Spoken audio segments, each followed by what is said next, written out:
সুপ্রভাত বন্ধুরা।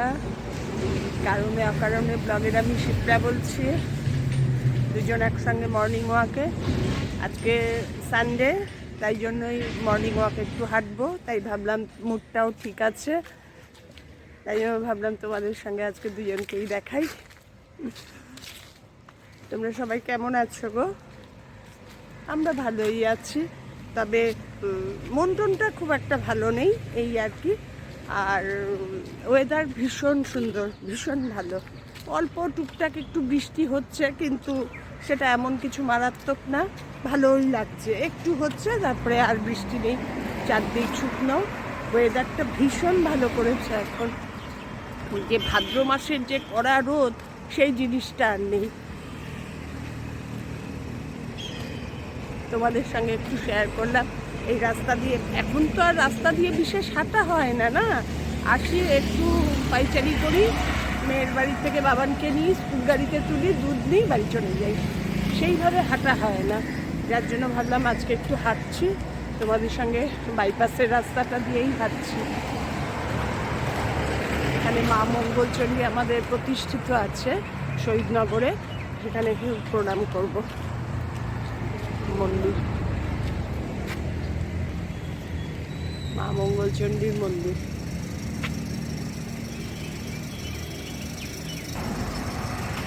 আমাদের প্রতিদিনের হাঁটার রাস্তা হচ্ছে এইটুকু, মা মঙ্গলচণ্ডীর মন্দির প্রণাম করি, করে বাড়ি চলে যাই।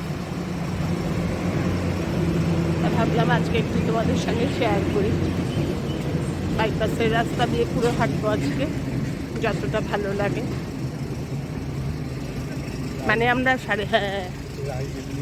আমরা 5:30টায় বেরোই, তো 5:30টায় বেরিয়ে অনেকটাই হাঁটা হয়। কিন্তু যেহেতু বাবানের জন্য ওখানে 6টা 5, 6, 7 পর্যন্ত থাকতে হয়, এর জন্য এরপরে আর যাই না এখন। মানে বৃষ্টি হলে হয়, না হলে কড়া রোদ উঠে যায়, আর তারপরে বাড়ি যেতে যেতে 6:30 বেজে যায়। গিয়ে আবার যাই হোক, একটা হোক দুটো হোক আইটেম রান্নার একটা চিন্তা থাকে, যার জন্য আর হাঁটি না বিশেষ। স্যাটারডে সানডে হলে বেশ 5:30টায় বেরিয়েই একদম টানা 6:15, 6:10 পর্যন্ত হাঁটি, ভালোই লাগে। এই বাইপাসের রাস্তায় প্রচুর মর্নিং ওয়াকার, প্রচুর। কেউ দৌড়চ্ছে, কেউ হাঁটছে, এই ভোরবেলায় আর কি। 5টা থেকে 5:30, 5:45-6টার মধ্যে দেখা যায়। ঠিক আছে, একটু বাজারেও যাব। কর্তার শনি রোববার হলেই শখ হয়, চলো একটু বাজারে যাই। নিজে তো এভরিডেই যায়, ব্রেকফাস্ট করে সাইকেল নিয়ে। তারপর আজকে বলছে চলো এইখানের বাজারে একটু যাব। চলো, আবার পরে তোমাদের দেখাচ্ছি বাজারে যদি যাই। বাজারে গিয়ে তোমাদের দেখাচ্ছি। তোমাদের গল্প করলাম না, মর্নিং ওয়াক করে এবার একটু বাজারে যাব। এই বাজারে গেছিলাম, এনেছি পুঁই শাক, মিষ্টি কুমড়ো, বেগুন আর টমেটো। পুঁই শাকটা এনেছি এই কারণে, ওই যে ইলিশ মাছের মাথা 1 পিস করেছিলাম কচু শাক দিয়ে, আর 1 পিস রয়ে গেছে, ওটা এই পুঁই শাক। আমার কর্তার খুব শখ হয়েছে পুঁই শাক দিয়ে একদিন খাবো, তাই বেগুন মিষ্টি কুমড়ো দিয়ে পুঁই শাক দিয়ে করবো, তাই এনেছি। আর এগুলো কি বলতো, রোববার টোববার ছাড়া যাওয়াও হয় না বাজারে আমার।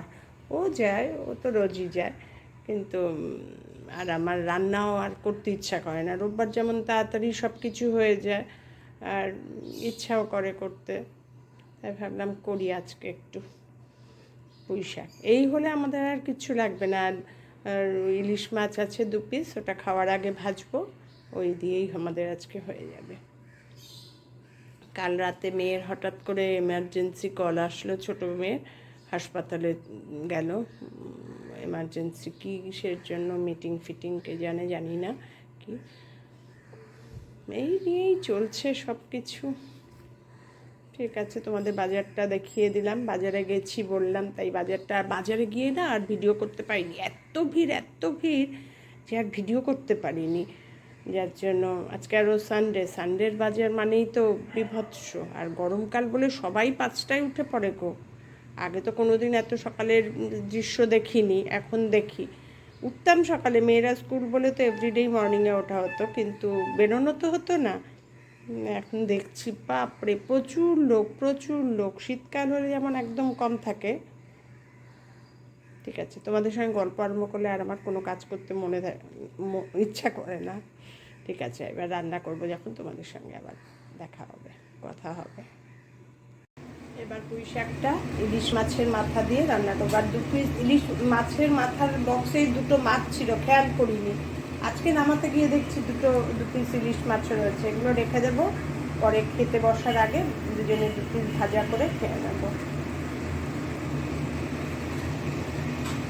এই ইলিশ মাছের মাথা দিয়ে পুঁই শাকটা করছি, কীভাবে করছি তোমাদের দেখাচ্ছি।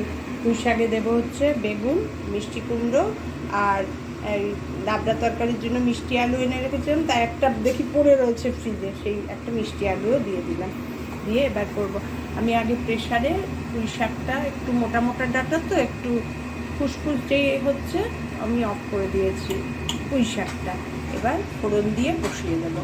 আগে মাছের মাথাটা ভাজবো, কী করে করছি তোমাদের দেখাচ্ছি। ইলিশ মাছের মাথাটা ভাজতে বসালাম, একটু ভালো করে ভাজবো ইলিশ মাছের মাথাটা। আর বেশি টুকরো করবো না, কাটা চারদিকে ছড়িয়ে যাবে তো, প্রায় 2 টুকরো মতন করে রেখে দেবো। ভালো করে উঠিয়ে পাল্টিয়ে ইলিশ মাছের মাথাটা ভেজে নিই। ফার্স্ট কাজই হচ্ছে ইলিশ মাছের মাথাটা ভাজা, কড়াইয়ে তেল দিয়ে।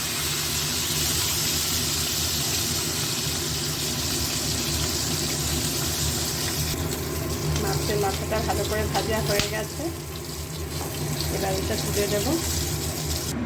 এবার ওই তেলের মধ্যে দিয়ে দেবো বেগুন, মিষ্টি কুমড়ো, আর ওই একটু মিষ্টি আলু ছিল ওটা দিয়ে একটু নাড়িয়ে চালিয়ে নেব। সব সবজিগুলো দিয়ে দিয়েছি। এবার দিয়ে দেবো নুন আমি একটু অল্পই দেবো, কারণ পুঁই শাক সেদ্ধ করেছি এখন, তখন একটু নুন দিয়েই সেদ্ধ করেছি, এই জন্য নুন অল্প পরিমাণ মতো। দারুণ লাগে খেতে। এইভাবে পুঁই শাকটা বানিয়ে খেয়েও ইলিশ মাছের মাথা দিয়ে খুব ভালো লাগে। নাহলে পুঁই শাকে কী বলো তো, শুধু সবজি দিলে হয় না, একটু পেঁয়াজ দিতে হয়, মনে হয় পেঁয়াজ দিলে বেশি টেস্ট হয়, একটু রসুন, গোটা রসুন দিলে বেশি টেস্ট হয়। কিন্তু মানে যখন ইলিশ মাছের মাথা দিয়ে করবে তখন আর তোমার কিচ্ছু দিতে হবে না। এই সবজিগুলো একটু নাড়িয়ে চালিয়ে নুন দিয়ে এবার একটু ঢেকে দেবো।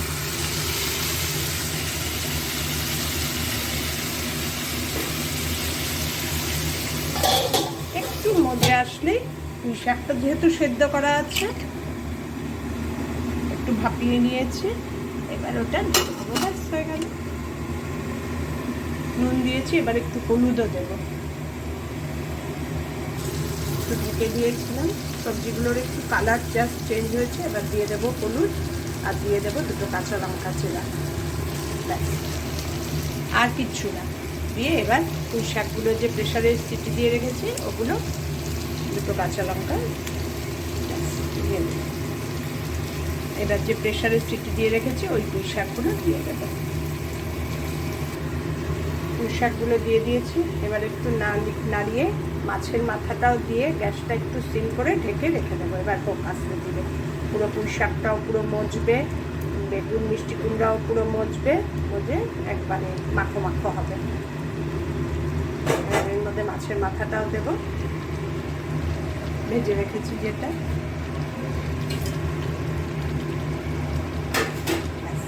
দিয়ে এবার ঢেকে রেখে দেবো। মাছের মাথাটাকে মাঝখান দিয়ে একটু করে দেবো, বসিয়ে দেবো, যাতে এর মধ্যে এদের ছোলে সিদ্ধ হয়ে যায়। তখন 2 টুকরো করবো, এখন আর কিছু করছি না। এটা দিয়ে ঢেকে দিয়ে গ্যাসটা একটু সেট করে দেবো। এইভাবে করে খেয়েও কিচ্ছু ঝামেলা নেই, কিন্তু খেতে খুব টেস্ট হয়, খুব। একটু গ্যাসটা সিম করে দেবো।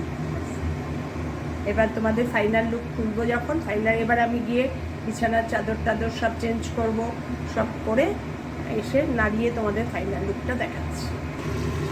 এই ঢাকা খুললাম, খুলে নাড়ালাম, অনেকক্ষণ হয়ে গেছে, প্রায় মিনিট 5 হয়ে গেছে। আমি ভাবলাম কী হয়েছে কে জানে, দেখলাম না ঠিকই আছে, বেগুন টেগুন সব গলে গেছে, শুধু মিষ্টি কুমড়োগুলো বড় বড় কাটা ছিল বলে ওগুলো আছে, আর একটু ঝোলটা কমে যাবে, ব্যাস নামিয়ে নেব। দেখলে তো কত সহজ রান্না করা, কিছুই না, শুধু এই জিনিসগুলো কাটতেই একটু ব্যাপার, ওটাই, আর কিছু না। রান্না করা কোনো কিছু ব্যাপার না গো,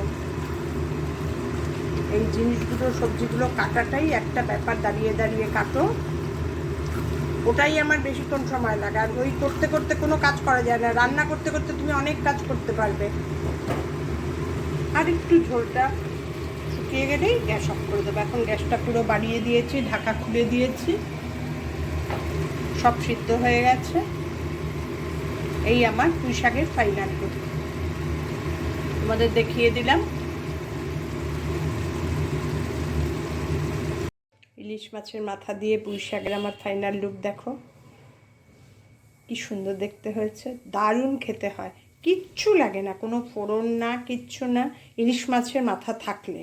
আর না হলে তো এমনি কালো জিরা ফোড়ন দিয়ে তুমি নিরামিষও করতে পারো, পেঁয়াজ রসুন দিয়েও করতে পারো।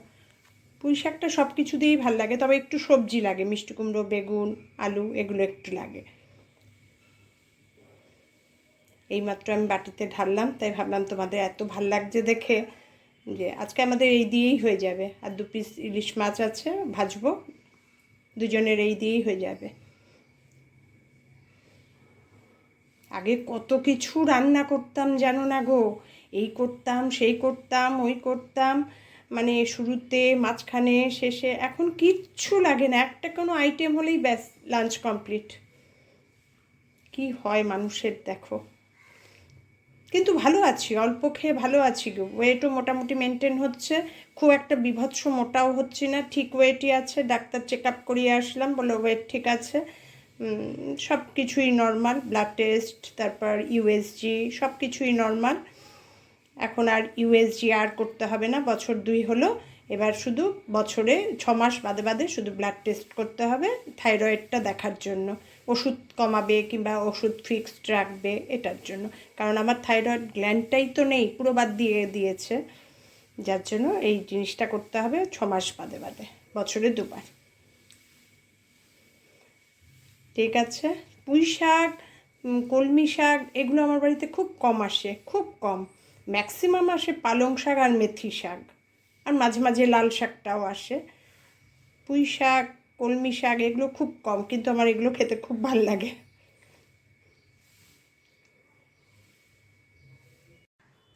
পুঁই শাকটা কমপ্লিট দেখলেই তো, এই পুঁই শাক দিয়ে দেখিয়েই আজকে আমার ভিডিওটা শেষ করলাম।